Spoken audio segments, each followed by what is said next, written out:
Our next speakers are William Verreault and Zheng-Limiting, and they will talk about limiting distribution of sums of random multiplicative functions over function fields. Yeah, so thanks for the host introduction.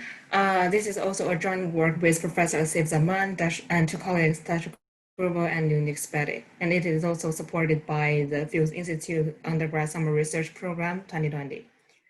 So to begin with, the reason why we are interested in the random multiplicative function can be traced back to the Mobius function and its related Riemann hypothesis. So first, let's recall the Mobius function mu. Mu n is defined as 1 if n is square-free with even number of primes and -1 if with odd number of prime and 0 otherwise. And the Riemann hypothesis for these Mobius functions turns out to be the big O estimate of x to the power of half plus epsilon for any epsilon that is greater than 0. And we see that this partial sum of mu exhibits the square root cancellation since it is no larger than the square root length of its defined sum.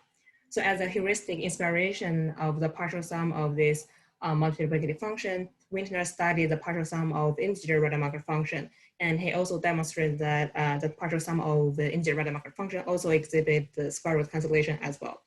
But what is actually the Rademacher function is? Well, let's consider epsilon p, where p is a prime as a sequence of independent random variables that takes value plus minus 1, each with probability of half. And then we define the integer Rademacher function as a product of epsilon p, where p is a prime divisor of n when n is square-free and 0 otherwise. So at this stage, we raise a question. What is the distribution of this partial sum? To simplify this problem, Bob Hobb and Adam Hobb proposed to consider about fixed number of distinct prime factors of n. And the reason why we need a better boundary for this omega n can be illustrated by the following remarks that might be helpful. So first, if omega n is small, then there is not as much multiplicative dependency among the values in this sum. And when k equals to 1, the central limit theorem could imply that the normalized partial summation of this integer Rademacher function converges to the standard normal. And by using the method of moment, Bob Hoff also showed a similar result for the constraint with k equals to little o of triple log x. And then in 2013, by using the central limit theorem, Adam Hubbard shows a theorem that the normalized partial summation of this integer Rademacher function converges in distribution to the standard normal as x approaches to infinity when k equals to little o of log x. So that's all the cases for the integer setting. What we did is to make a direct analogy from integer to the function field case. To elaborate on, let's first make a brief dictionary between the integer z and the function field f sub qx, where q is a prime power. So in our integer z, that is analogous to a collection of all monic polynomial f that is in our function field. And given an interval, say from x to x, then the number of elements from that between that interval, it is equivalent to the collection, the size of all monic polynomial f with the same degree n, which can be written as q to the power of n. And for any prime p in our integer setting, that is analogous to the capital P, which is saved as monic irreducible polynomial in our function field. And when n is square-free, that can be decomposed by the product of distinct prime divisor pi's. That is analogous to a collection of all monic polynomial f, such that each f can be written as a product of distinct monic irreducible polynomial pi as well. So after seeing that, let's define the function field Rademacher function. Well, again, we still use epsilon p as a sequence of independent random variable takes plus minus 1, each with property of half. But in this case, instead of indexed by the prime p, we index by the monic irreducible polynomial p. So then we define the function field Rademacher function as a product of epsilon p, where p is the prime divisor of f when f is square-free and 0 otherwise. And then again, we raise a similar question, what is the distribution of these partial sums? And then let my colleague William to elaborate on the details of our proofs.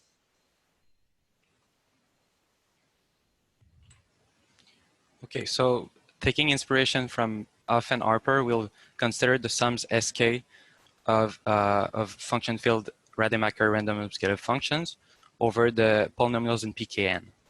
So there are a few remarks that will be useful. First is that by linearity of expectation, we have that the expectation of sk is simply 0.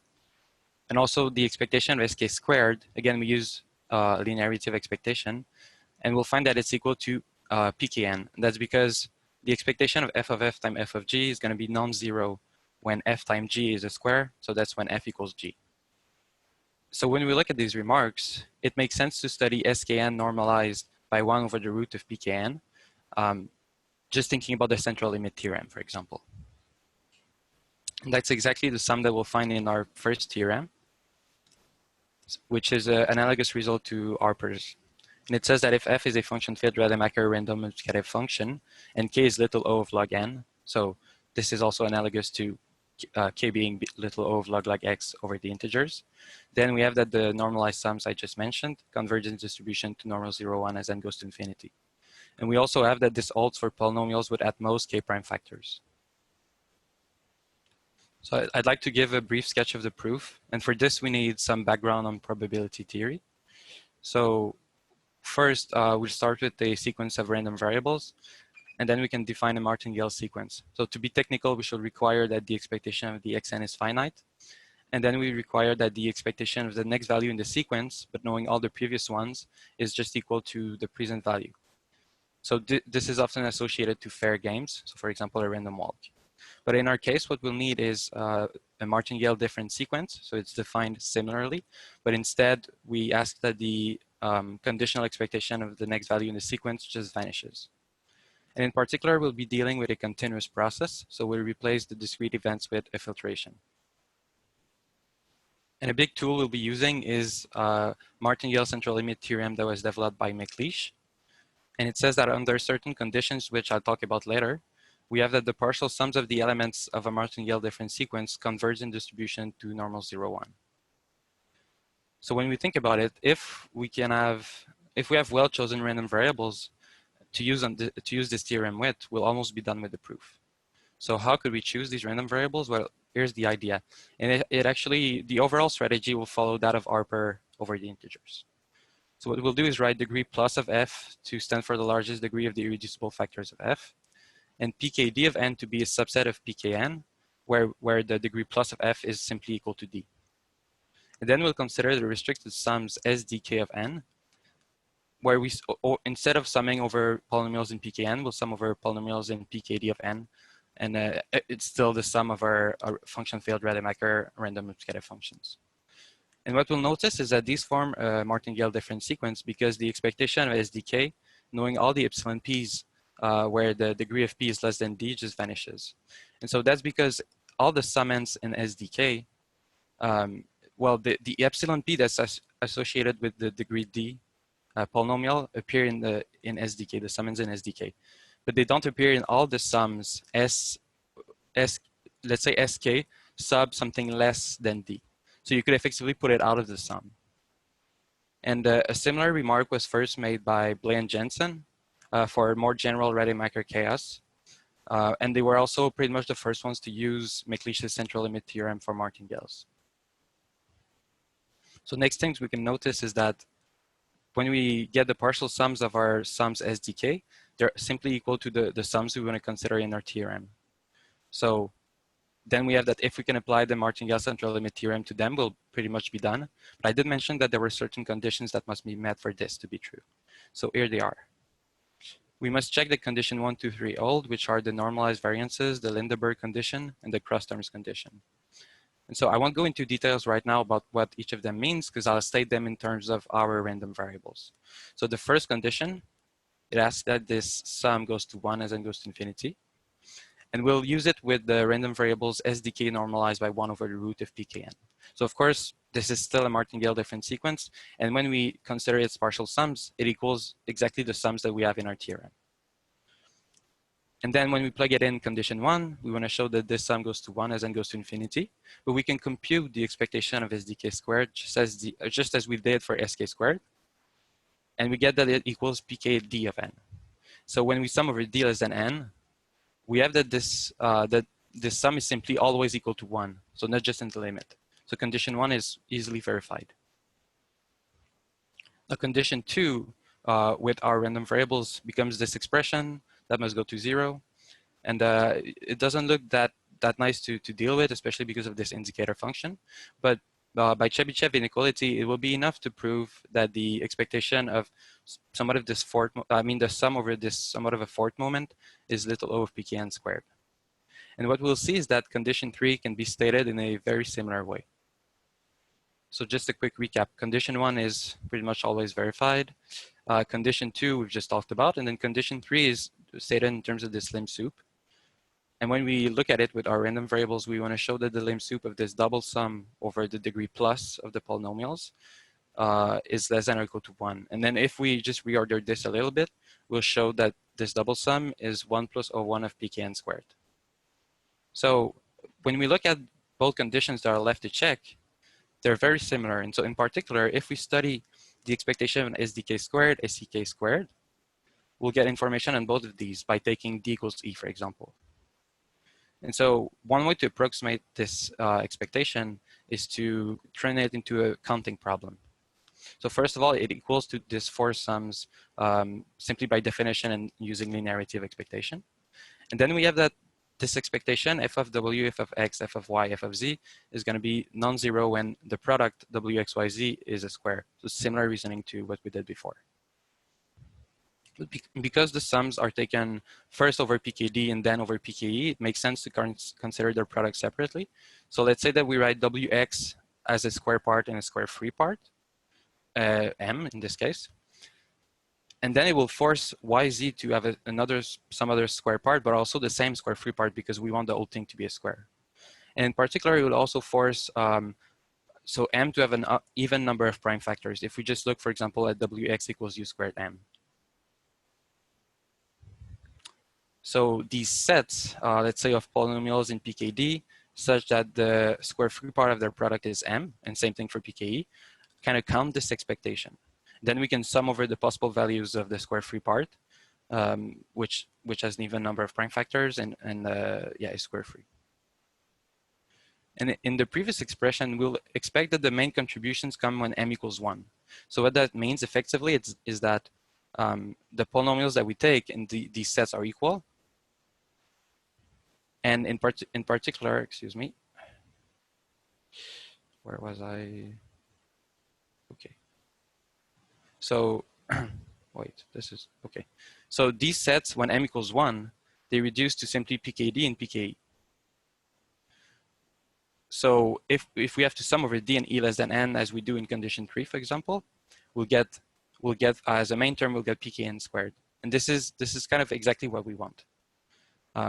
In fact, now we have to show that when m is not equal to 1, all the other contributions are of the order of little o of pkn squared. For condition 2, we have to take d equals e, and it's still m equals 1. So in fact, we have this sum over d less than n of pkd squared. And so I'm not going to go into detail about how we show this, but we can show that this is little o of pkn squared, as long as k is little o of log n. And for this, we have to use estimates on the size of pkn, which are very reminiscent of the same estimates for integers, for example, or at least analogous estimates for integers. And again, the same thing happens, is that if we can show that when m is not equal to 1, we still have contributions of the order of little o of pkn squared will be done as well. So this is all encapsulated in the following statement. So we want to show that this sum is of the order of little o of pkn squared. And it's the same sum as before, except that here the degree of m is at least 1. And I also added this sum over t, simply because omega m is 2t. But you might notice that, well, omega m can't be 2k. There's a simple reasoning for this. So if we consider the analogous case for integers, what you do is fix the biggest prime factor of your integer instead of the biggest degree of the irreducible factors. So in this case, if you multiply two integers that have the same biggest prime factor, then you're sure to have a non-trivial square factor at the end. But for polynomials like this, it's not so obvious that you do. But when d is not equal to e in this case, and that's exactly what we have in this sum, then we're sure that at least one of w times x and y times z will have a non-trivial square factor. Otherwise, there's a contradiction on the biggest degree of the irreducible factors. So this implies that omega m is less than 2k.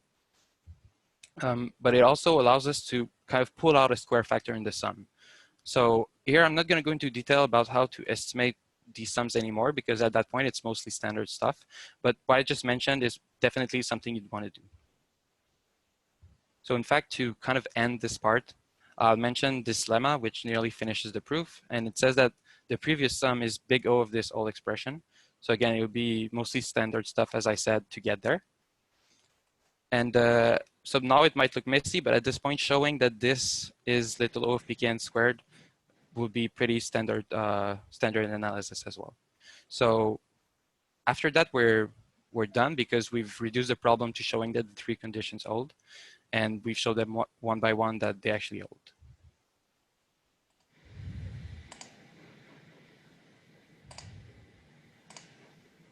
Sorry, I cannot share my screen when someone else sharing. Okay. So that's all the cases for our function field proof. And our team is gonna try to develop a simpler analysis from the function field to the partition case. So to begin with, let's define the partition lambda of n. Lambda is actually an order tuple, say from lambda 1 to lambda k, where we require all the lambda i's to be distinct, and the summation of those lambda i's is n.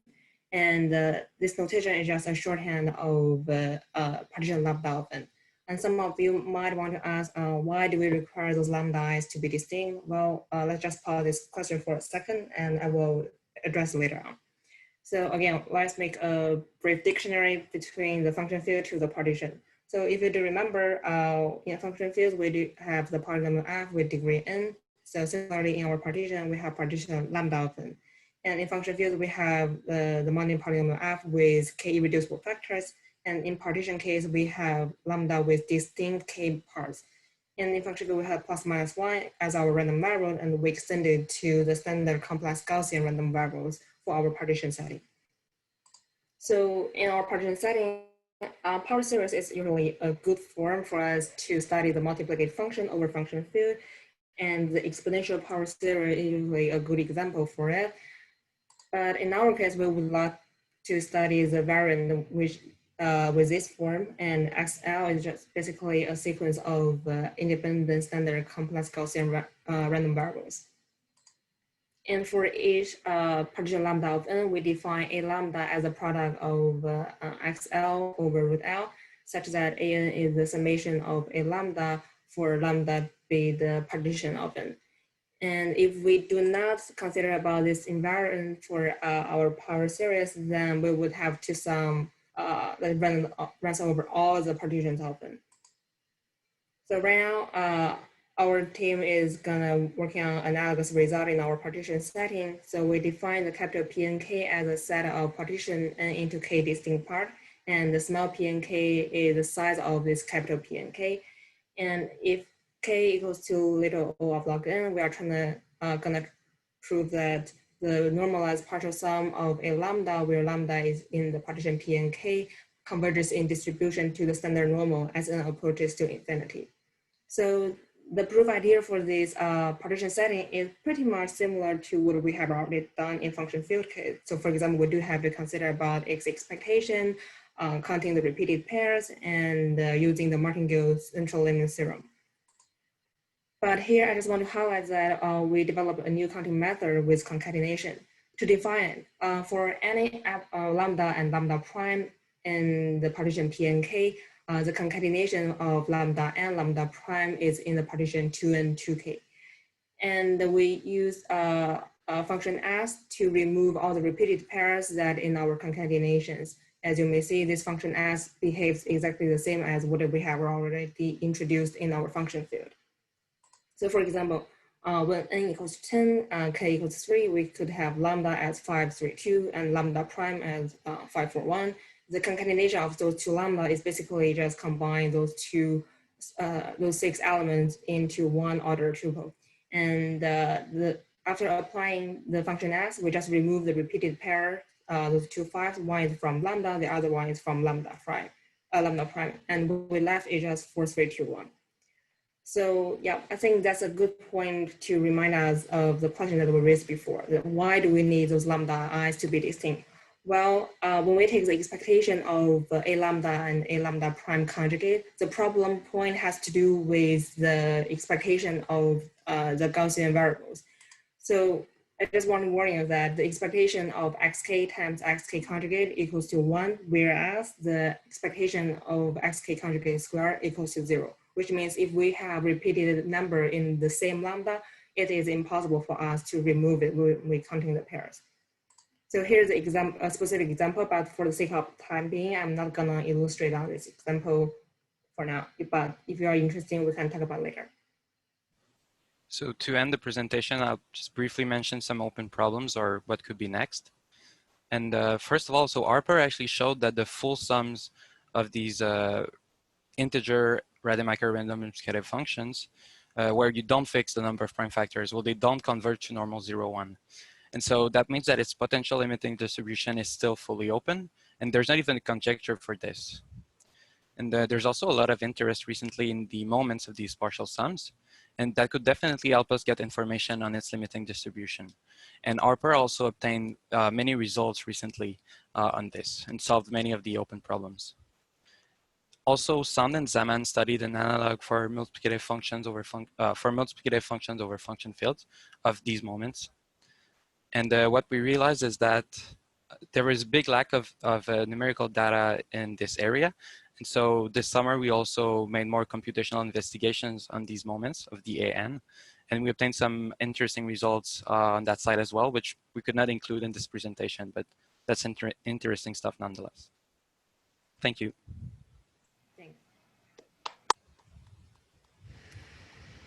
Thank you.